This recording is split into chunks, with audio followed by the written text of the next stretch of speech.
welcome to this week's video. So today I want to teach you something that will hopefully really genuinely change the way that you experience your emotions. And it's basically a way to stop yourself spiraling for like days, weeks, and perhaps even years as well. And it's going to help you understand your emotions in a completely new way. So first of all, when we have like a negative emotion, so when something triggers you, so it could be a message, a tone in which someone said something to you, it could be the way someone's looked at you, it could be a memory. Your body actually reacts first. So you might feel something like your chest tightening. Perhaps you feel like your stomach dropping or that knot in your stomach. Perhaps your breathing starts speeding up. Your face might start to heat up. You might get tension in your shoulders. And these are just basically physical reactions that are happening in your body. But here's the part that you might not know. These physical sensations only last about 90 seconds. That's it, literally. And so your body naturally knows how to calm itself, how to bring itself back into homeostasis and balance. And the reason why we tend to stay upset for hours, days, months, and years is not because our emotion is lasting longer. It's because our mind starts to jump in and our thoughts start running and racing.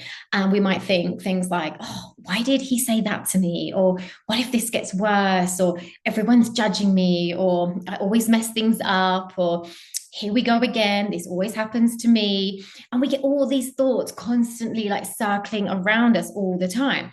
And suddenly we're not just dealing with the original trigger anymore. You're dealing with things like past memories, future fears, old beliefs, imagined outcomes, things that haven't even happened to us. And our body is only having a 90-second reaction, but our minds are replaying the situation on a loop continuously. So every time you think about the trigger, that emotional wave restarts, your body starts to spike with cortisol, and then everything just starts again. So this is how perhaps a tiny irritation in one morning can perhaps become like a whole bad day, or how an old wound becomes a lifelong belief. So we want to kind of think about this in terms of emotional maturity. All right. So emotional maturity isn't about never feeling things. It's about knowing how to handle what you feel. So it means about being aware, like noticing a feeling that you're experiencing without panicking, letting it move through your body, not adding layers of stories with our mind. It's about soothing ourselves in the right way and trusting that this emotion is soon going to pass. And it will, as long as we don't fuel it. Okay. So let's make this super practical then. All right. So when you start to notice a trigger and you start to get those physical sensations in your body, I want you to first of all notice what's actually happening in your body. All right. And where do you feel it? So instead of getting swept into thoughts like, I'm anxious, I'm overwhelmed, instead say, okay, my stomach is feeling tight right now, or I've noticed a difference in my breathing. My breathing has got a lot shallower. So this actually keeps us in the body and not in the story.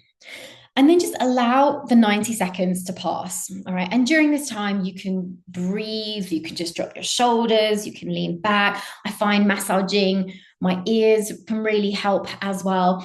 And just during that time, just let the wave pass through you. Don't think things, don't analyze, just feel it and just breathe. And the third thing is not to add any meaning to the trigger. Okay, so this is the most important part. Avoid questions like, what does this mean? Why am I like this? What if this never changes? Why did he say those things? These thoughts just restart that whole emotional cycle. All right, so remember, the emotion ends, but the story in our heads keeps it alive. So not all emotions need the same kind of soothing. So if you're feeling wired, restless, hot, activated, you need movement. All right. So when your body is full of energy, trying to relax will usually make you feel worse. So perhaps trying to have a bath when you're feeling like agitated and in this state, or reading a book or lying in bed, that's going to keep that energy trapped inside you.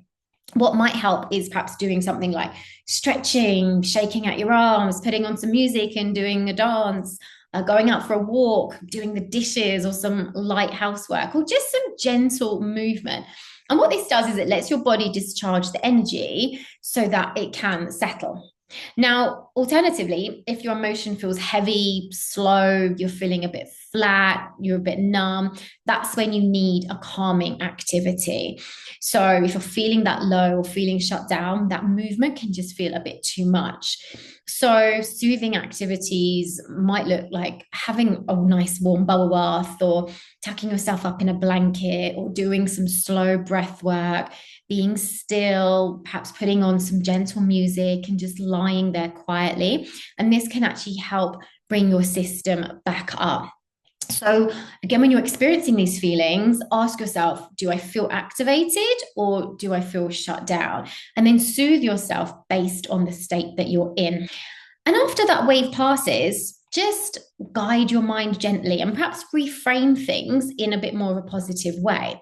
So instead of perhaps like fighting your thoughts, you can guide them, and you can perhaps ask yourself, why is it getting easier to calm myself? Why do I recover faster now? Why does clarity return to me so quickly now? And remember my previous video when I was speaking about these lofty questions, your brain, when we ask it a question, it's going to look for evidence. It's going to look for answers, okay? And that's going to shift our nervous system. And we want those questions to be reframed in the positive as opposed to the negative. So, just to summarize then today's video, your emotions are not the problem, all right? We'll all go through them, but the stories that we attach to our emotions are the problem. Most emotions are just a wave in the body, and as long as our mind doesn't interfere, it's going to pass in 90 seconds. Okay, so this is how we can prevent a stress spike from becoming anxiety, an irritation from becoming an argument, fear from becoming a panic spiral, just and so on and so on. So it's not that you're broken, it's not that you're too emotional, your mind just didn't know how to step out of this loop. But hopefully, and now you do, you can be more aware of it and give it a go and really kind of notice, become aware of your emotions. Don't put a story to it, and it should really help you.